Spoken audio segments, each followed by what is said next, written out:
பிரசாந்த் கிஷோர் எப்படி பார்த்தீங்க? ஒரு ஸ்ட்ராட்டஜிஸ்ட். நாய் வித்த காசு குறைக்காது, கருவாடு வித்த காசு நாராது. எங்கள் இலக்கு வெற்றி. அது ஆரியம் வாங்கி கொடுத்தான்னா, திராவிடம் வாங்கி கொடுத்தான்னா, கேட்டு கம்யூனிட்டி தமிழை வாங்கி கொடுத்தான்னா. இல்லை, இதில் ரெண்டு பேர் மேலேயும் மிஸ்டேக் இருக்கு. பிஜேபிக்காரங்க மேலேயும் சனாதனம் தூய்மையானது, அந்த கைசைடை விட்டு தொலைங்க, இப்போ ஏதியாவெல்லாம் இருக்குது அப்படின்னு பிஜேபிக்காரர் சொல்லியிருந்தான்னு வச்சுங்களேன், இவங்க முகத்தில் சாணியை பூசுற மாதிரி இருக்கும். இவங்க சனாதனம் அப்படின்னு சனாதனம் தூய்மையானது, சனாதனம் அப்படிப்பட்டது இப்படிப்பட்டது அந்த தரப்புல இருந்து பேசுறாங்க தெரியுமா? இந்த மக்கள் வாக்களிச்சா அவர் கண்டிப்பா அவர் வந்துரும். அதுக்காக தான் 6 மாநிலங்கள்ல இப்ப தேர்தலில் போட்டி போட்டாங்க. ஐயா, அந்த ஓட்டை படிக்கிட்டா அது படி ஆரம்பிச்ச உடனே 54 34 அவ்வளவுதான் வரும். 12 வழக்கம் இல்லைங்க, புதுசா அப்புறம் அப்படித்தான். அதாவது இந்தியா முழுக்க அறியப்பட்ட ராம்விலாஸ் பாஸ்வான். ஐயா, நீ நல்லவன் நான் சொன்னேன். பேச்சாளர் அனுப்புறோம், அந்த பேச்சாளருக்கு காசு கொடுக்காம இருக்க முடியும். சரிங்க, நீங்க மேடை போடுறதுக்கு காசு இல்லாம இருக்குமா? என்ன பேசு? சரி, நீங்க நல்லவன். அரசியல் கட்சி வச்சிருக்கீங்க, நீங்க நல்லவன் நான் ஏத்துக்க மாட்டேன். அதாவது உங்களுக்கே வெக்கமாகுது. மூர்த்தி கிட்ட போய் நான் நல்லவன் சொல்றது எப்படா நம்ம சொல்றது? எனக்கு ரத்தம் கொதிக்குது. சும்மா வெற்றி வேலை பேசாதீங்க, கல்வியை பத்தி பேசாதீங்க. சும்மா கத்திரிட்டேன் சார். விடுங்க சார், அவர் அப்படிதான் சார். பட்ஜெட்ல நம்ம கிட்டத்தட்ட 70% ஆஃப் ஏங்க முடிங்க, போதும் ஏங்க, போதும் முடிங்க. பொற்கால ஆட்சி நடைபெறுகிறது, பொற்கால ஆட்சி நடைபெறுகிறது, பொற்கால ஆட்சி நடைபெறுகிறது.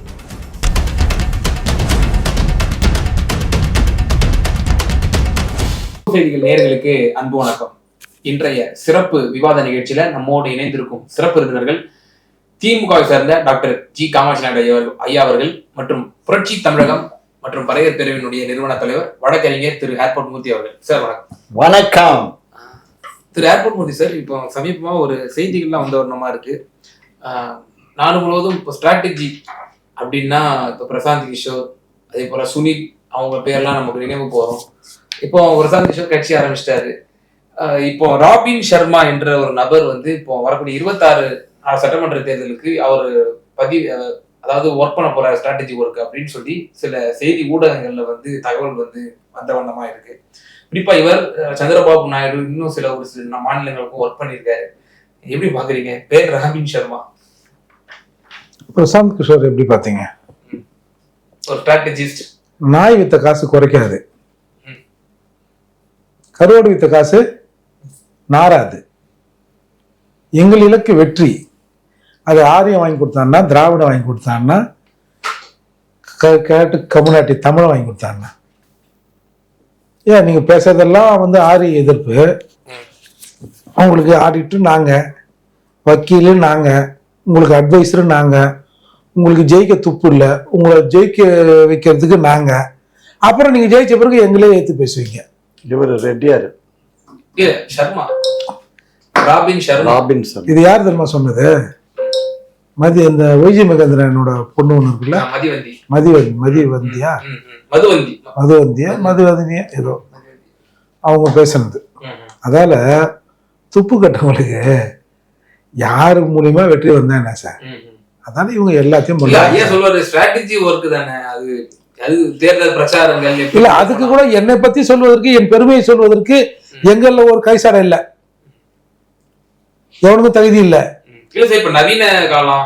அதுக்கு நான் ஆரியர்கள் வாங்கி குடிச்சாதான் எனக்கு ஏறும். இல்ல, நீங்க அப்படியே சார் பாக்குறீங்க. 21st செஞ்சுரி ஏஐ தொழில்நுட்பம் வந்துருச்சு.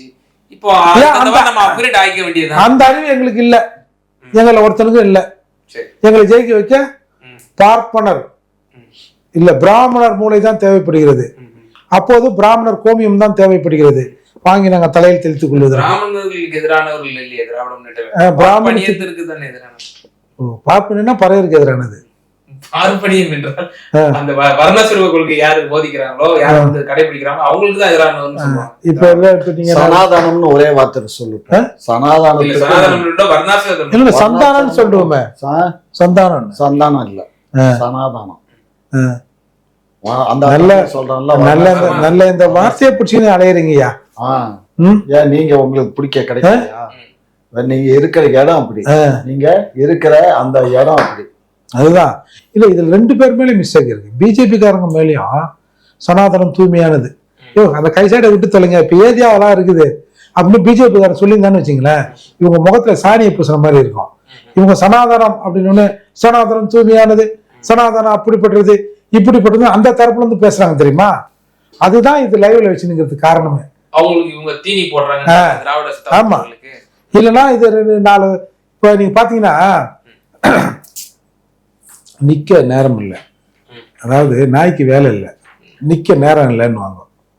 நீ நல்லா ஒத்து பாருங்க, திப்பி திப்பி திப்பி திப்பின்னு இந்த தெரு முனைக்கும் ஓடும். என்னமோ இவனை திருடனை தத்தின்னு ஓடுற மாதிரி ஓடி போய் அங்கே 4 குளம் கழிக்கும், அப்படியே அமைதியாக வந்துடும். திரும்ப திப்பு திப்பு திப்புன்னு இந்த பக்கம் ஓடியாரும், ஓடி 4 குளம் கழிக்கும், ஒண்ணுமே இருக்காதுங்க. அந்த மாதிரி இது இந்த சம்பவம் முடிஞ்சு போயிருக்கும். இது அவங்களும் பேச பேச இவங்க அதை பிடிக்க, அவங்க இதை பிடிக்க, இது நீளுது. இல்லைன்னா சனாதனியோ வினோதியாவே அப்படி அவனா அந்த பப்ளிக் எடுதான்னு வச்சுங்க. இப்போ இவ்வளவு பெரிய ஸ்ட்ராட்டஜி டீமை வந்து இப்போ தமிழ்நாட்டுல கலைவர்க்கப்படுறான் அப்படின்னா, இப்போ நீங்க திராவிட முன்னேற்ற கழகத்தை முழு வீச்சாக எதிர்க்கக்கூடியவர், நீங்களே நம்முடைய டிபேட்ல பதிவு செஞ்சுட்டீங்க. இப்படிலாம் வந்து எதிரணிகள் சிதறி பேர் அடைச்சுன்னா திமுகவுக்கு தான் மீண்டும் ஆட்சி கொடுக்குற மாதிரி ஆயிடும்னு சொல்லி எதிராக மனநிலை கொண்டிருக்கக்கூடிய நீங்களே அதை வெளிப்படையா நீங்க சொல்றீங்க அப்படின்னா, திராவிட முன்னேற்ற கழகம் அந்த அளவுக்கு வந்து நம்பிக்கை இழந்திருக்கா அப்படிங்கிற ஒரு கேள்வி. சார், திராவிடனுக்கு தலைவாடி விடுறதுக்கு ஒரு ஆரியம் தேவைப்படுறான் சார். இப்படி நம்ம முதலமைச்சரோட தலையை வாரி விடுறதுக்கு ஒருத்தன் இப்படி வாரி விடு, இப்படி சூட்டு போடு, இப்படி நடந்து வா அப்படின்னு சொல்றதுக்கு ஒரு ஆரியம் தேவைப்படுறான் சார். இதை விட அசிங்கம் ஏதாவது உண்டா சார்? ஏப்பா, ஒரு பக்கம் மேக்கப் போட்டு ட்ரெஸ் சேஞ்ச் பண்ணி விடுறதுக்கு 1.5 லட்சம் செலவு பண்றாரு ஒரு நண்பர். ஏங்க அவருக்கு எதிரானவருங்க, அவருக்கு பாப்பானையும் பார்த்தா பாம்பை விடு. நாங்க அரசு பணத்தை நாங்க செலவு பண்ணல, எங்களுக்கு வந்த நன்கொடை. நாங்க எந்த நன்கொடை நீங்க பணம் செலவு பண்ணுங்க, நீங்க வந்து தங்க கக்கூஸ்ல கூட தங்கமாவே கூட போங்க, நாங்க ஒன்னும் ஏன்னா தங்க பசு நிறைய சாப்பிட்டா அது எப்படி கொஞ்சம் கழிவுல வரும்ல, அப்படி கூட பண்ணுங்க, நாங்க அதை கேட்கல. இதுக்கெல்லாம் செய்வதற்கு ஒருத்தன் கிடைச்சாம் பாரு உங்களுக்கு, அங்கதான் நாங்க நிக்கிறோம்.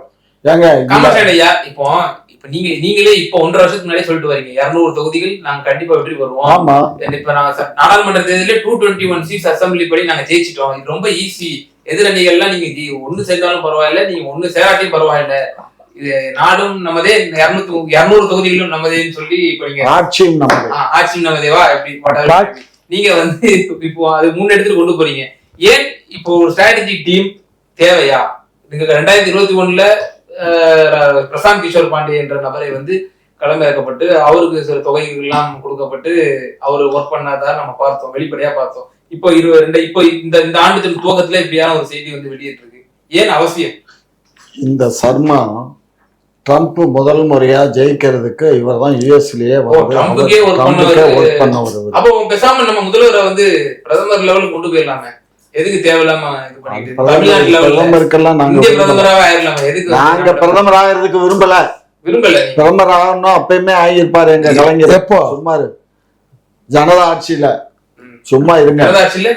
ஆமா, ஜனதா ஆட்சியில கலைஞர் விரும்புறதா அன்னைக்கு அவர் பண்ணாரு, ஏஐ தொழில்நுட்பம் இருக்கு அப்படின்னு சொல்லி. இப்ப நம்ம முதல்வர் அவர்கள் ஜஸ்ட் வாய் அசைச்சா போதும், அதுவே ஹிந்தியில எல்லாம் பேசுறோம். அப்ப நம்ம முதல்வர் அவர்கள் எல்லாம் பரவலா இந்தியாவில் இருக்கக்கூடிய மாநிலங்கள் எல்லாத்தையும் ஹிந்தியில அவரே பேசுற மாதிரி ஏஐல தொழில்நுட்பம் பண்ணி நம்ம திராவிட மாநில ஆட்சியோட பெருமையை சொல்லி நம்ம இந்தியாவிலே ஆட்சி வந்துடலாம். எதுக்கு இந்த மாதிரி பேசுற? அது எங்களுக்கு தேவையில்லை. எங்களுக்கு எங்க நாடு தமிழ்நாடு, நீ இந்தியா எங்களுக்கு எங்க நாடு தமிழ்நாடு, தமிழ்நாடு மட்டும்தான். எதுக்குயா திருமாவளவன் வந்து துணை முதல்வர் குறுக்குனாங்கல்ல, அவர் சொன்னார்ல நான் வந்து பிரைம் மினிஸ்டர் ஆக போறேன்னு. அந்த மாதிரியா இந்தியாவில் கொடுக்குறீங்க? அமெரிக்கா, ரஷ்யா, பூட்டான் திருமாவளவன் சொன்னார் நான் அந்த மாதிரி நாட்டுக்கெல்லாம் பிரைம் மினிஸ்டர் ஆக போறேன், நான் ஏன் முதலமைச்சர், நான் பிரசிடென்ட் ஆக போறேன். ஏன் அவருக்கு தகுதி இருக்குல்ல, பிரதமர் ஆகிறதுக்கு அவருக்கு தகுதி இருக்கு சொல்றாரு. ஆமா ஆமா, யோகா அதாவது எங்களுக்கு தகுதி இல்ல, ஆசை அதுக்கு இருக்குதா, யோகா கழுது மேய்க்கிறதுக்கு இருக்குதா? இல்லங்க. இந்தியா பூரா இன்னைக்கு பட்டியலின மக்கள் தான் மெஜாரிட்டி ஓட்டர்ஸ். புரிஞ்சுக்கோங்க. அந்த மக்கள் வாக்களிச்சா அவர் கண்டிப்பா அவர் வந்துருக்கும். அதுக்காக தான் 6 மாநிலங்கள்ல இப்ப தேர்தல்ல போட்டி போட்டாங்க. ஐயா அந்த ஓட்டை படிக்கிட்டா அது படி ஏங்க ஆரம்பிச்ச உடனே 54 54 34 அவ்வளவுதான் வரும். 12 பழக்கம் இல்லைங்க, புதுசா அப்படித்தான். அதாவது இந்தியா முழுக்க அறியப்பட்ட ராம்விலாஸ் பாஸ்வான் அவரால் ஜொலிக்க முடியல. அவங்க குறிப்பிட்ட அந்த தமிழ்நாட்டுல மட்டுமே அறியப்படக்கூடிய முகமா இருக்கக்கூடிய அண்ணன் அதுவும் உங்க இன்னொரு கேள்வி குத்து என்னன்னா, கர்நாடகாவுடைய துணை முதலமைச்சர் டி.கே. சிவகுமார் அவர்கள் பிரச்சாரம் செஞ்சீங்கன்னா டைவர்ட் ஆகும், எங்களோட ஓட்டு பிரியறதுக்கான வாய்ப்பு இருக்கு, பிரச்சாரம் செய்யாதுங்கிறதுனால நான் கிட்டத்தட்ட 6 தொகுதி அறிவிச்சிருந்தாரு நினைக்கிறேன். அங்க பிரச்சாரத்தை கைவிட்டுட்டாங்க. இது என்ன, கேண்டிடேட்டும் போடுவாராம், அந்த கேண்டிடேட்டுக்கு தன்னோட கேண்டிடேட்டுக்கு பிரச்சாரமும் செய்ய மாட்டாராம். கூட்டணியில இருக்காமல்ல காங்கிரஸ், கூட்டணியில இருக்க முடியும்? நிக்க வைப்பாங்க, எப்படி கூட்டணி இருக்க முடியும்?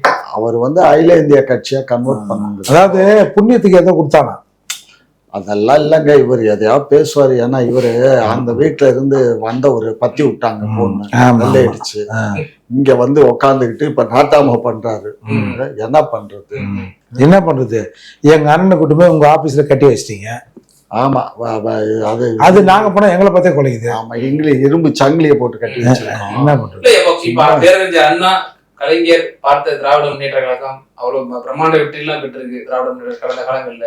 அப்பெல்லாம் இந்த மாதிரியான ஸ்ட்ராட்டஜி டீம் எல்லாம் தேவைப்படலையே. இது 21ஆவது நூற்றாண்டு. இன்னைக்கு எல்லாம் ஏஐ தொழில்நுட்பம் எங்க பார்த்தா. அதாவது ஸ்டாலின் நல்லவரு அப்படின்னு சொல்றதுக்கு வெளில இருந்து ஒருத்தனை கூட்டாந்து உலகம் பூரா பரவிருச்சு. இத டிஜிட்டலா தான் எடுத்துட்டு போகணுமே தவிர டிஜிட்டல் அதான் டிஜிட்டல் மைக் இல்ல, அந்த இது தொழில்நுட்பம் டிஜிட்டல் டெக்னாலஜி டெக்னாலஜி தான் எடுத்துட்டு போகணும். அந்த டெக்னாலஜி தான் சரியா. எங்க ஊர்ல பணத்தை எடுத்து வேற எவனோ ஒரு வண்ணாட்டுக்காரனுக்கு ஏற்ற அந்த பணத்தை கொடுக்குறீங்களே, உங்களுக்கு என்ன வலிக்குது? உங்களுக்கு என்ன வலிக்குது? என்ன விமர்சனம் வைக்கப்படுது அப்படின்னா, இப்ப பிரசாந்த் கிஷோர் அவர்களை நம்ம ஸ்ட்ராட்டஜி ஒர்க் பேசும்போது அவர் ஒரு பிராமணர் வேற செஞ்சா உங்களுக்கு இனிக்குதா அப்படின்னு கேட்டாங்க. இப்போ இதுவும் தகவல் அந்த மாதிரி இவரும் இங்க பாரு, ஏன் எங்க கலைஞர் குடும்பத்துல பிராமின் பொண்ணு இல்லையா? எத்தனை பொண்ணு இருக்குது? என்ன பேசுற? அதுக்கு நாங்க கேக்குறது அது ஒண்ணுதான். வர்ணாசிரமம் எங்களுக்கு தேவையில்லை. நாங்க எல்லா மனிதர்களோடு மனிதரா எல்லாரும் சமம் அப்படிங்கறதான் எங்க வர்ணாசிரமம். என்னதுங்க? கத்திரிக்காயும் கருவாடும். அது நல்லாதான் மேட்சிங்கா நல்லா தான் இருக்கும் குழம்பு. வச்சுக்கோங்க, அதையே வச்சுக்கோங்க. இல்ல சார் சொல்லக்கூடிய ஒரு கூட்டுலாம் சரியா தானே இருக்கு. காலத்துக்கு ஏற்பவாறு நம்மளுடைய பிரச்சாரத்தை யுக்தியை நம்ம அப்கிரேட் பண்ணணும். சோ அதுக்கு இந்த மாதிரியான டீம் தேவைப்படுங்கிறது காலத்தினோட கட்டாயம் தானே. நீங்க அதுக்கு விமர்சனத்துக்கு உட்படுத்துறது என்பது சரியான வாதமா? ஒரு கணவன் பண்ணிக்கிறாங்க சார், அந்த மனைவி நல்லவன்னு சொல்லிட்டு கணவன் தானே சொல்லணும். நாலாத்துல இருந்து ஒருத்தன் அந்த அவங்க மனைவி நல்லவங்க, உங்க மனைவி நல்லவங்க, சரியா இருக்குமா? அது என்னை பார்த்து நீ வளர்ந்த, உன்னை பார்த்து நான் வளர்ந்தேன். என்கிட்ட நீ நேரடியாக ஓட்டு கேட்கறதுக்கு உனக்கு துப்பு இல்லை, அப்படி எடுத்துக்கலாம். இதை வேற ஒருத்தர் மூலியமா வச்சு கொஞ்சம் ஜிகிரி அங்கனா பூசி நம்ம அவர் ஓட்டு போட்டுப்பா என்ன பண்ணி என் மூஞ்சி வச்சு என்கிட்ட அந்த ஓட்டு கேட்க சொல்லு அப்படின்னு நான் சொல்றேன்னு வச்சுக்கேன். என்ன நீ என் மூஞ்சி வச்சு ஓட்டு கேட்க சொல்லுன்னு சொல்லிட்டியா? நல்ல மனுஷன் இருந்தாலே அது போட்டு விட்டியா அப்படின்னு இன்னொருத்தர் சொல்றான்ல, அதுதான். இல்ல இந்துஷன் இந்த சபையில பதிவு செய்ய விரும்புறேன். தெலுங்கானாவிலே பிஆர்எஸ் சந்திரசேகர் ராவ் அவருடைய கட்சி ஒரு சரிவை சந்திச்சிருக்கு. அதுல குறிப்பா அவங்களுடைய டீம் தமிழ்நாட்டுக்கு திராவிட முன்னேற்ற கழகத்தினுடைய அந்த கட்டமைப்பை அவங்க பார்த்து அதை தரவுகளை எடுத்துட்டு போனாங்கிறதையும் நம்ம செய்திகள் குறிப்புள்ளே பார்த்தோம். அப்போ திராவிட முன்னேற்ற கழகத்தினுடைய அந்த கட்டமைப்பு இதெல்லாம் ஒரு ஒரு வலுவான கட்டமைப்பு, ஒரு முன்மாதிரியான கட்டமைப்பாகவும் இருக்கு பல கட்சிகளுக்கு. அவங்க அண்டை மாநிலத்தினுடைய ஒரு கட்சி இங்க சர்வே பண்ணிட்டு எடுத்துட்டு போறாங்க. அப்படிலாம் நமக்கு தேவையாங்கிற ஒரு கேள்வி எழுப்பப்படுது. தம்பி, நான் என்ன சொல்றேன், ஒரு சட்டை நான் போட்டிருக்கேன், வெள்ளை சட்டை, இதே நல்லா தான் இருக்கு, அதுக்காக இன்னொரு சட்டை போடக்கூடாதுன்னு அர்த்தமா? என்ன பேசுற? இன்னொரு சட்டம்னா புரியல. ஒரு சட்டை போட்டு அதுக்கு மேலே இருக்கணும்னா அதுக்கு மேலே இல்ல. இந்த சட்டை இப்ப நான் போட்டிருக்கேன், சரி. இது அழுக்காயிடுச்சு. சரி. இன்னொரு சட்டை நான் தச்சு போட்டுக்கிறதுல அதுக்கு இதுக்கு என்னங்குது? என்ன இருக்கு? அது மாதிரி நாங்க வந்து சட்டையை மாத்துற மாதிரி ஒவ்வொரு முறை ஒவ்வொரு தேர்தலுக்கும் ஒருத்தரை நாங்க பரப்புறோம். சட்டை போடுறீங்க, கீழே அம்மனம் முட்டையா இருக்குது. அதெல்லாம் அம்மன குண்டிகள்லாம் நீங்க ஒன்றும் அதங்க கீழே பார்க்காதீங்க, மேலே பாருங்க. ஸோ அதனால எங்களுக்கு அதாவது இதுதான் திராவிட மாடல். சர்மா ஒரு வந்தாலும் அண்ணாயிசம், பெரியாரிசம், கலைஞரிசம் துட்டு கொடுத்து ஜெயிக்க வைக்கிறது. துட்டு கொடுத்து யாருக்கு? மக்களுக்கு துட்டு கொடுக்கல. இல்ல அந்த ஸ்ட்ராட்டஜி டீமுக்கு ஒரு அது 5 கோடி எல்லாம் கூலி தானே. கூலிக்கு வேலை செய்யறவங்களுக்கு தேர்தலில் பரப்புரை பண்றதுக்கு ஐயா நீ நல்லவன் நான் சொன்னா என்ன ஏற்க மாட்டேன். பேச்சாளர் அனுப்புறோம். அந்த பேச்சாளருக்கு காசு கொடுக்காம இருக்க முடியும்? சரிங்க, நீங்க மேடை ஓடுறதுக்கு காசு இல்லாம இருக்குமா? என்ன சரி, பேசுறீங்க? நீங்க நல்லவன், அரசியல் கட்சி வச்சிருக்கீங்க. நீங்க நல்லவன நான் ஏத்துக்க மாட்டேன். எது? அதாவது உங்களுக்கே ஏத்துக்காத ஆளுக்கு உங்களுக்கே வெக்கமாகுது. மூர்த்தி கிட்ட போய் நான் நல்லவன் சொல்றது எப்படா நம்ம சொல்றது? ஏங்க மூர்த்தியை விடுங்க, உங்களை மாதிரி இன்னும் எத்தனை பேர் அதான் ஜனங்கிட்ட வந்து ஜனங்கள் நான் நல்லவன் அப்படின்னு சொல்றதுக்கு உங்களுக்கு வெக்கமாகுது. நாளைங்க பாருங்க, நாங்க பரப்புரை பண்றதுக்கு நாங்க ஆட்களை தயார் பண்றோம், ரெடி பண்றோம். இப்படித்தான் அண்ணா அவர்கள் கட்சியை வளர்த்தாரா? கலைஞர் அவர்கள் கட்சியை வளர்த்தாரா? நூற்றாண்டு வேற, அந்த அன்றைக்கு இருந்த அரசியல் 60 வருஷத்துக்கு முன்னாடி சார். அன்றைய இருந்த அரசியல் வேற, இன்றைக்கு இருக்க அரசியல் அப்ப வேற. அங்க மசாலா போட்டு எங்கிட்ட மசாலா இல்லையா? தலைவர் காமராஜரையே வந்து அன்றைக்கு நம்ம மாணவ தலைவனா இருந்த சீனிவாசன் விருதுநகர்ல இருக்கட்டும். ஆமா, அதுக்கு அதைத்தான் சொல்றேன். அந்த மாதிரி நடந்த கூடாது. ஓ புரிஞ்சுக்கோங்க. ஓ அப்ப நம்ம முதல்வரே தோல்வி அடைவதற்கான முதல்வரே மட்டும் இல்ல, எங்க கட்சி தோல்வியை தழுவக்கூடாது. நாங்க மீண்டும் ஆட்சிக்கு வரணும், 200க்கு மேல ஜெயிக்கணுங்கிறது எங்களுடைய இலக்கு. அதுக்கு தேவையான எல்லா ஐயா அதுக்கு நீங்க முதலாண்டு நிறுவனம் சொன்னீங்க 100 ஆண்டு பேசும் ஓராண்டு சாதனை. நீங்க ஒரு 2வது ஆண்டு என்ன சொன்னீங்க? இப்ப 4 ஆண்டு சாதனை, 4 ஆண்டுகள் பேசும். ஆமா, சாதனைகளே போதுமானது அல்லவா? சாதனைகள் போதுமானது. ஆனா சாதனைகளை கூட சரியான முறையில் எடுத்து சொல்றதுக்கு ஆள் வேணும்ல. சொல்லுங்க. இல்ல சாதனை எனக்கு தானே பண்ணீங்க. மாதிரி எதிர்ப்பாளர்கள் தானே இங்க ஒரு பேச்சு இனிமையா பேசுறீங்க. ஐயா எதிர்ப்பாளருடைய பேச்சு இப்ப ஒண்ணும் இல்ல. ஒரு சாதாரண அண்ணா யூனிவர்சிட்டியில நடந்த ஒரு சமாச்சாரம், அது துக்கமான சமாச்சாரம். அதை துக்கமா கொண்டாடாம, ஆமா துக்கமா தான் அனுசரிக்கணும். அத போய் இந்த மாதிரி கருப்பு சட்டை ஊர்வலமும் கத்திரிக்காயும் கருவாடும் பொறிச்சு தின்னுட்டு திரிவாங்களா? எல்லா அரசியல் கட்சி இதை வச்சு அரசியல் பண்ணுது. அதிமுக பண்ணுது, பிஜேபி பண்ணுது, பண்ணிட்டு போங்க. ஆனா இதனால 10 ஓட்டு வாங்க இயலாது. புரிஞ்சுக்கோங்க. மக்கள் விழிப்புணர்வா தான் நீங்க இந்த விஷயத்தையும் ஓட்டா தான் பாக்குறீங்க. இந்த விஷயத்த ஆமாங்க, எல்லாமே ஓட்டு தாங்க. ஓட்டு இல்லாம நாட்டுல ஏதுங்க அரசியல்? ஓட்டு அரசியல் தானுங்க இப்ப நடக்குது. எல்லாமே இப்ப எதுக்கு எடப்பாடி, எதுக்கு இப்ப இந்த மாதிரி இதுக்கு முன்னாடி எல்லாம் இல்ல, அவர் எம்எல்ஏவே பண்ணும் போது இல்ல, அன்றைக்கு இப்ப பொள்ளாச்சியில பண்ணும்போது இல்ல, சட்டம் ஒழுங்கு கட்டு எல்லாத்துலயும் எப்படிங்க நீங்க ஓட்டா பாப்பீங்க? ஏங்க எல்லாத்தையும் ஓட்டா தானங்க பார்த்து தானங்க அரசியல் பண்றாரு அவரு நண்பரு எடப்பாடியார். எப்படி பண்றாரு அவர்? ஓட்டு அரசியலுக்காக தானே.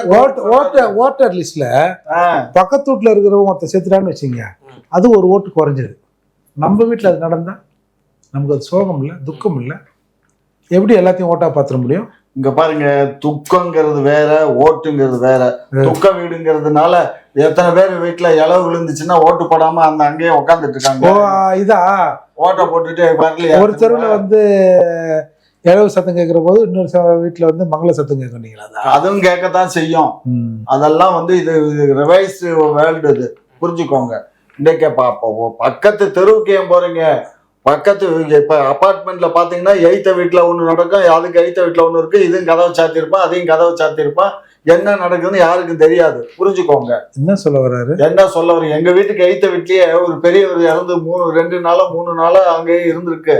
எங்களுக்கும் தெரியல, அவங்க ஆபீஸுக்கும் தெரியல. கடைசியில எப்படியோ போனு பண்ணி பார்த்தா காணமேன்னு சொல்லி கதவை உடைச்சு உள்ள போய் பார்த்தா அவர் இறந்துருக்காரு பாவம். அதுக்கப்புறம் அவரை ரிமூவ் பண்ணாங்க. நான் எதுக்கு சொல்ல வர்றேன்னா, இந்த மாதிரி சூழ்நிலையில இருக்கும்போது ஒரு பரப்புரை பண்றதுக்கு ஒரு ஆட்களை ரெடி பண்றதுல என்ன தப்புன்னு சொல்ல வர்றேன். அப்ப உங்களுக்கே உங்க சாதனை சொல்றதுக்கு கூச்சமாகுது. கூச்சமா எங்களுக்கு என்ன மஸ்துக்கு இருக்கு? கூச்சமா எங்களுக்கு என்னங்க கூச்சம் வந்துச்சு? உண்மையை பேசுறதுக்கு நாங்க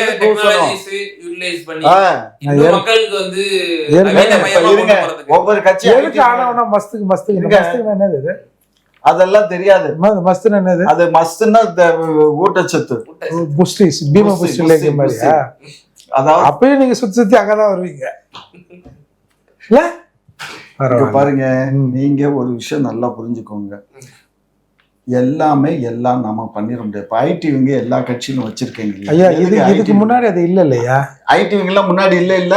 இப்ப இந்த கடந்த ஒரு 10 ஆண்டு காலமா தானே ஐடி. நீ நல்லவன் தானே சார்? ஐடிவிங்கிறது எவ்வளவு நாளா இருக்கு சார்? நீங்க நல்லவர் தானே சார்? நாங்க நல்லவங்கிறத சொல்லணும்ல. இப்போ இங்க பாருங்க, நல்லவன் யார் சொல்லணும்? சொல்லணும். ஒரு திருடன் சொல்லணும் தன்னை நல்லவன் சொல்லிப்பான் சார். ஏய் நான் எப்படி தெரியுமா? ஒரு நல்லவனுக்கு அந்த தேவை இருக்காது இல்ல சார்? இப்போ பிரதமர் மோடிஜியே 2014 ஃபர்ஸ்ட் அவங்க ஆட்சி வரும்போதே பிரசாந்த் கிஷோர் அவர்கள் தான் வந்து ஸ்ட்ராட்டஜி பண்ணி கொடுத்தாரு.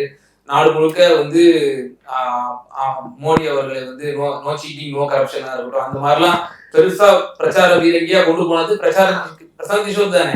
சரி, உணர்ந்திருக்காங்க இல்லையா? சரிங்க, உங்களோட குருநாதர் எனக்கு மோடி தான் சொல்லுவீங்களா? இல்ல சார், அது அப்படின்னு இல்ல சார். நவீன காலம் வளர்ச்சி அடையாதே நம்மளும் அப்கிரேட் ஆக வேண்டியதான். ஓ, அப்ப எங்களுக்கு அவங்க தான் வழிகாட்டின்றீங்க, அப்படி எடுத்துக்கலாம்ல? சரி ஐயா, இறுதியான ஒரே ஒரு கேள்வியா, 500 பள்ளிகள் வந்து தனியார் வசம் செல்கிறதா அப்படின்னு சொல்லி தொடர்ந்து எல்லா எதிர்கட்சிகளும் வந்து முன்வைக்கிறாங்க. திரு அண்ணாமலை அவர்கள் தெளிவாகவே கேள்வி முன்வைக்கிறாரு. 500 பள்ளிகளை கூட உங்களால, அரசு பள்ளிகளை கூட உங்களால மெயின்டெனன்ஸ் பண்ண முடியலையா அப்படின்னு கேட்டிருக்கிறாரு. குறிப்பா 44,042 கோடி பள்ளி கல்வித்துறைக்கு நம்ம வந்து ஆண்டு பட்ஜெட்டை நம்ம ஒதுக்குறோம். இதெல்லாம் எங்க போகுதுன்னு திரு அண்ணாமலை அவர் கேட்கிறாரு. அதாவது ஒரு விஷயம் நல்லா புரிஞ்சுக்கோங்க. அமைச்சர் என்ன பேசினாரு? தனியார் பள்ளியினுடைய தாளாளர்களுடைய ஒரு கூட்டம், அந்த கூட்டத்துல விஐபியா அவர் போய் கலந்துக்கிறார். பள்ளி கல்வித்துறை அமைச்சர் கலந்துக்கும் போது அப்ப வந்து கிட்டத்தட்ட நமக்கு வந்து கான்ட்ரிபியூஷன் கேட்டோம். அரசாங்கத்தினால நிறைய இந்த டெவலப்மெண்ட் செய்யறதுக்கு இயலலை. அதனால இப்போ அங்கே படித்த பழைய ஸ்டூடெண்ட்ஸு மற்றவங்க எல்லாம் உதவி பண்ணுங்கன்னா கிட்டத்தட்ட ஒரு 500 கோடி ரூபா இப்போ வந்திருக்கு. அதில் இப்போ கிட்டத்தட்ட 350 கோடி ரூபாய்க்கு டெண்டர் கொடுத்து ஒர்க்கு நடந்துகிட்டு இருக்கு. அது மாதிரி இப்போ இவங்க என்ன பண்றாங்க? கதை விடுறாரு. கதை இல்லை, உண்மைதான் சொல்றேன், கேளு. அதுக்கு அங்க அந்த கூட்டத்துல அங்க கேட்ட கேளுங்க, நேரடியா பயிலுவாங்க. அதைத்தான் சொல்றேன், இருங்க. 500 பள்ளியில் எடுத்து இருங்க சார், கொஞ்சம் இருங்க. அந்த அந்த அசோசியேஷனை அந்த நிர்வாகிகள் என்ன சொல்றாங்கன்னா, நாங்க வந்து ஏற்கனவே நாங்களும் எலிமெண்டரி ஸ்கூல்ல இந்த மாதிரி ஸ்கூல்ல ஒரு படத்துல பொய்யா பேசி தெரியுறாரு, இவங்க தாயத்தை கட்டுங்கயா, சும்மா இருங்க அப்படின்றாங்க. அந்த மாதிரி பேச விடுங்க மூர்த்தி, தயவு செஞ்சு பேச. ஐயா பொய்யா பேசாதீங்க. பொய்யா கிடையாது, இது 100க்கு 100 உண்மை. ஆகையினால அவங்க என்ன சொல்றாங்க, நாங்களும் இந்த பள்ளிக்கு வந்து கான்ட்ரிபியூஷன் பண்ண விரும்புறோம், கான்ட்ரிபியூஷன் பண்ண விரும்புறோம். ஆமா, தானா முன் வந்து நாங்களும் செய்ய விரும்புறோம்னு சொல்றாங்க. இவரு சார் ரொம்ப சந்தோஷம் சொல்றாரு, அவ்வளவுதான். இத வந்து திருச்சி பேசி இந்த பத்திரிகையில போட்டிருக்கானுங்க. இதை ஏற்கனவே கல்வித்துறை அமைச்சர் நேத்தே பேட்டி கொடுத்துட்டாரு. நாங்க எந்த பள்ளியையும் நாங்க வந்து எங்க குழந்தைய நாங்க யாருக்கிட்டையும் தத்து கொடுக்க வேண்டிய அவசியம் எங்களுக்கு இல்ல. ஆகையினால நாங்க தான் அரசு நடத்த போது அவங்க வந்து நன்கொடை தரேன்னு சொல்றாங்க. நன்கொடை தர முன் வர்றாங்க அப்படின்னா ஏன் தேவை வருது? நம்ம அரசு பள்ளிகள் வந்து அவ்வளவு மோசமான நிலையில இல்ல, பற்றாக்குறை இல்ல, புரிஞ்சுக்கோ. நீ வந்து ஒன்றிய அரசு வந்து இப்போ 18% விழுக்காடு வந்து இப்போ டோட்டல் பட்ஜெட்ல 18% ஒதுக்குனா மத்திய அரசு, இப்ப அவன் ஒதுக்குறத வெறும் 6%. புரிஞ்சுக்கோ, எனக்கு ரத்தம் கொதிக்குது. சும்மா வெற்றி வேலை பேச புதுமை பெண் திட்டத்தை அறிமுகப்படுத்தினால நம்முடைய முதல்வர் படிச்சுட்டு சொன்னாரு அந்த வார்த்தை, நான் இவ்வளவு நெருக்கடியிலையும் வந்து கல்விக்காக நான் வந்து முன்னுரிமை கொடுக்குறேன். ஆமா, நீங்க அதெல்லாம் நீங்க எந்த போதையோ இந்த மாதிரி சொத்துக்கெல்லாம் நீங்க அடிமையாடக்கூடாது சொல்லிட்டு சொல்றாரு. நீங்க படிங்க படிச்சுக்கிட்டே இருங்க, அதை மட்டும் நீங்க பாருங்க, நான் உங்களுக்கு எல்லாம் என்ன சுமையா இருந்தாலும் நான் ஏத்துக்கிறேன்னு சொல்லி சொல்றாரு. ஏன் வந்து இந்த பேர்டன் அவங்க தனியார் தப்பு என்ன இருக்கு? என்ன தப்பு இருக்கு? நான் படிச்ச பள்ளிக்கூடத்துக்கு நான் ஒரு 10 லட்சம் ரூபாய் கொடுக்குறேன். அதுல யாரு என்ன கொஸ்டின் பண்ண முடியும்? யாரையா கொஸ்டின் பண்ண முடியும்? அந்த பள்ளியினுடைய நான் கொடுக்குறேன். ஏங்க அறிவு இருக்கா? நீங்க அறிவு கட்டத்தனமா எல்லா மேலும் பேசுறீங்க. சரியான கொஸ்டின் தப்பான நபர்கிட்ட கேட்டு. ஆமா, தப்பான நபர் நாங்க உண்மைதாங்க. இதுல ஒண்ணு இங்க பாருங்க, இதுல ஏதாவது தவறு இருந்திருக்குமே, ஆனால் நீங்க என்ன சொன்னாலும் நான் கட்டுப்படுறேன். நீங்க சொல்றதுலாம் சரிதான் சார், வாதம். அவங்களே வந்து லெட்டர் பேட்ல அந்த நீங்க சொன்ன விஷயங்கள்லாம் நாங்களாதான் முன் வந்து கொண்டு கொடுத்துருக்கோம். இது வந்து எங்களுடைய நோக்கத்தை வந்து நீங்க கேள்வி எழுப்புறது மாதிரி இருக்கு, எங்களை வந்து கேவலப்படுத்துற மாதிரி இருக்குன்னு அவங்களே லெட்டர் பேட்ல சொல்லியிருக்காங்க. அப்புறம் இருக்கட்டும், அப்புறம் நான் என்ன கேட்கறேன்னா, அவங்க ஏன் அவங்க கொடுக்க வேண்டிய நிலைமை வந்திருக்கு இல்லையா? அப்போ நம்மளுடைய பள்ளிகள்லாம் வந்து ரொம்ப ஒரு மோசமான நிலைமையில தானே இருக்கு. நம்ம சீரமைப்பு செஞ்சோமா? பாரு, சீரமைப்பு எல்லாமே நீ வந்து தனியார் பள்ளிகளுக்கு ஈக்குவலா நம்மளால டெவலப் பண்ண இயலாது. அதை கொடுங்க சார். 1000 ரூபாய் சொல்றதே கேள்றா. அவங்க வந்து ஒரு பள்ளியில வந்து அட்மிஷனுக்கு வந்து 1 லட்சம் 2 லட்சம் வாங்கிக்கிட்டு பண்றான்.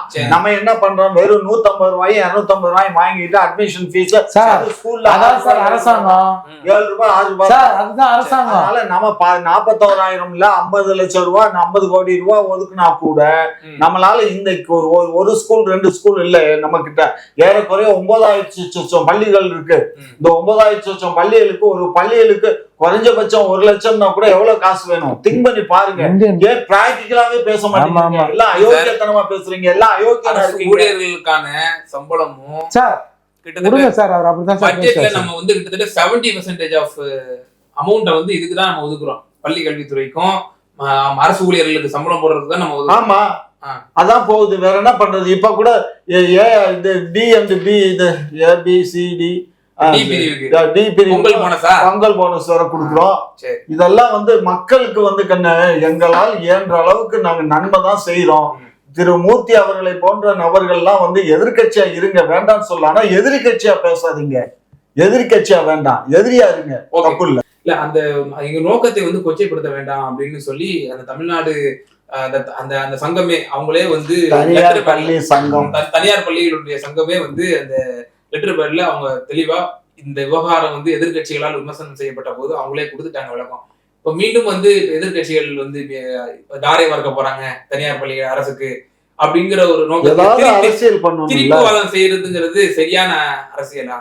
எதிர்கட்சிகள் அப்படி முன்வைக்கிறாங்களே. சரி, புதிய கல்விக் கொள்கைக்கு திமுக எதிர்ப்பு ஆதரவா? சில ஷரத்துகளுக்கு அவங்களுக்கு ஆட்சேபனை இருக்கு. போன தடவை எல்லா தடவையும் இருங்க, எதிர்கட்சியா இருந்த போது எதிர்ப்பு தெரிவிச்சாங்க. ஆளுங்கட்சியா மாறின பிறகு இல்லந்தொரு கல்வி அதெல்லாம் கொண்டு வந்தாங்க. சில சில சில விஷயங்கள்ல அவங்களுக்கு எதிர்ப்பு இருக்கு. அப்புறம் என்ன, ரிட்டர்ன் ஆக்கப்படுத்தவர்கள் சார் இவங்க. இதை தனியார் மயமாக்கிறதுக்கு இவங்க ஏற்பாடு பண்ணாங்க. அந்த கூட்டு வெளியே வந்துச்சுன்னொடனே அவங்ககிட்ட சொல்லி இந்த மாதிரி நீங்க அதை கொஞ்சம் ஒரு மறுப்பு தெரிவிங்க அப்படின்னு தெரிவிச்சிருக்காங்க. எங்க அப்ப குதிரை பிள்ளை இல்லை. நான் என்ன சொல்றேன், அவரு அந்த கூட்டத்துல பேசுனது ரெக்கார்ட் ஆயிருக்குல்ல, அந்த ரெக்கார்டை எடுத்து பாருங்க. பார்த்து தாங்க சொல்றேன். பாத்தீங்க நீங்க? ஐயா, நீங்க பார்க்காத ஆளுகளா? நீங்க டெய்லி தான் அவங்க விளக்கம் கொடுக்குறாங்க. அவங்க தனியார் பள்ளியோட தாளாளர்கள் அவங்க சார்பில் லெட்டர் பேட் வச்சு அவங்க ஒரு அறிக்கை ஒன்று இடையில வந்து போக்குவரத்து துறை தனியார் மயமாக்க போற சில ரூட்டர் சொன்னாங்களா இல்லையா? நாங்க சொன்னோமா தனியார் மயமாக்கணும்னு? நீங்களா கதை விட்டாக்கா அதுக்கு நாங்க என்ன பொறுப்பாக முடியும்? நாங்க என்ன பொறுப்பாக முடியும்? செய்திகள்லாம் வந்துச்சு. செய்தி என்னாச்சு? அரசாங்கம் ஜீவா போட்டுச்சா? சும்மா செய்தி வந்துச்சு, கத்திரிக்காய் வந்துச்சுன்னு அரசு ஜீவா போட்டாதான்ப்பா. சும்மா ஃபர்ஸ்ட் குட்டியை விட்டு ஆழம் பாக்குறது, எதிர்ப்பு எப்படி வருதுன்னு பார்த்துட்டு அப்படியே ரிவர்ஸ் ஆகுறது. குட்டியாவது கடாயாவது, சும்மா இருங்க. இல்ல, இப்ப போக்குவரத்து ஊழியர்களுக்கு எல்லாம் வந்து நீங்க அறிவிச்சிட்டீங்களா போனஸ்? பொங்கல் போனஸ் அவங்களுக்கு எப்பயும் கிடையாது. தீபாவளி போனஸ் தான். தீபாவளி போனஸ் 17% கொடுத்துருக்கு இந்த ஆண்டு, புரிஞ்சுக்கோ. அது மாதிரி 7,000 கோடி ஒதுக்கீடு பண்ணி இந்த சில பேர்களுக்கு கொடுக்க வேண்டிய அந்த பணங்கள்லாம் பட்டுவாடா பண்ணிருக்கு. பெண்டிங் பேலன்ஸ் மட்டும் நீங்க எதிர்கட்சியா இருக்கும்போது சொல்லுவீங்க, நாங்க வந்த உடனே அதான்டா நாங்க 70 ஏங்க முடிங்க, போதுங்க, ஏங்க போதும் முடிங்க.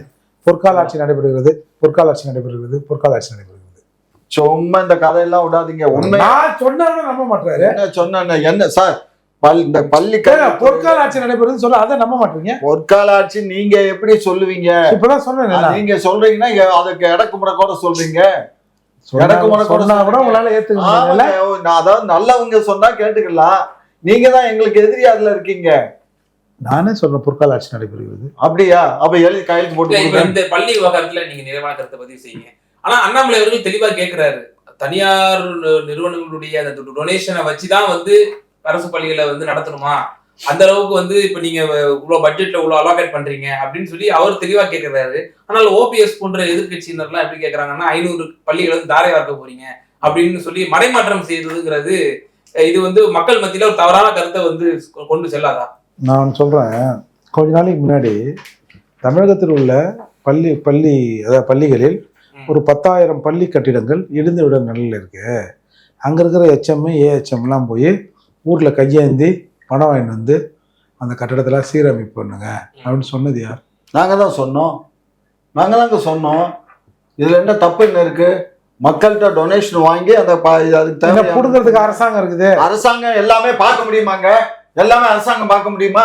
எல்லாத்தையும் தான் இளவு எடுத்தாங்க, ஒன்றிய அரசு புடிக்கிட்டு போயிடுறானே. 29 காசு 29 காசு மட்டும் இல்ல, சும்மா நிறைய அநியாயம் பண்றானுங்க, நிறைய அநியாயம் சொல்லி மாளாது. இப்ப வெள்ளம் வந்துச்சு, அதுக்கு என்ன பண்ணானுங்க இந்த மலைக்கு? நான் கேட்கறது பள்ளிக்கூடத்தை நீங்க பண்ணீங்களா இல்ல? நாங்க பேசணும், பண்ணணும், நாங்க பணத்தை கலெக்ட் பண்றோம், பள்ளிகளுக்கு செலவு பண்றோம். நாங்க எந்த பள்ளியும் யாருக்கும் தாரவாக்கல, எல்லா பள்ளியும் அரசு தான் நடத்தும், அரசாங்கம் தான் அதுக்கு தக்கிது. நீங்க நினைக்கிற மாதிரி அரசாங்கம் அவங்கள்ட்ட கொடுத்து நாங்க வந்து தத்து கொடுக்க வேண்டிய அவசியம் நீங்க சொல்றது நம்ம முதல்வர் நிலைப்பாட்டுக்கு முரணா இருக்கு. என்ன நம்ம முதல்வர் என்ன சொல்றாரு? எவ்வளவு நெருக்கடியா இருந்தாலும் நீங்க வந்து உங்களுக்காக நான் சுமையை ஏத்துக்கிறேன்ற. ஆமையா, அதனால என்ன இப்ப வந்து பொதுமக்கள் டொனேஷன் கேக்குறது அதுல என்ன தப்பு இருக்கு? அதுல என்ன தப்பு இருக்கு? முதல்வர் அப்படி சொல்லல. முதல்வர் அப்படி சொல்லணும்னு என்னத்துக்கு எதிர்பார்க்கிற? எதுக்கு எதிர்பார்க்கிற? சும்மா இந்த வேலையெல்லாம், இந்த கப்ஸா அடிக்கிற வேலையெல்லாம் இங்க வைக்காத, யார்த்தையும் வச்சுக்கோங்க. இன்னும் கொஞ்ச நாள் தெரிய போது விக்கிறாங்க, ரொம்ப ஓவரா பேசுறீங்க. இன்னும் கொஞ்ச நேரம் போனாக்கா அந்த 500 பள்ளி கொடுத்த விலை பேசி வித்துட்டாரு தலைவரும்பைங்க. இப்ப தார வைக்கிறீங்க, நாளைக்கு விலை பேசி இத்தனை லட்சம் கோடி வந்துச்சு, கையாடல் நடந்துச்சும்பீங்க. இதெல்லாம் நாங்கள் இந்த காதுல கேட்டுக்கிட்டு இருக்கணுமா? இந்த மாதிரி எல்லாம் பரப்புரை பண்றாதீங்க, தேவையில்லாத பரப்புரைய. சரி, ஓகே. பல்வேறு விவகாரங்கள்ல எங்க நேயர்களுக்கு ரொம்ப தெளிவாக விளக்கம். நன்றி. பெரிய கும்பிடுப்பா.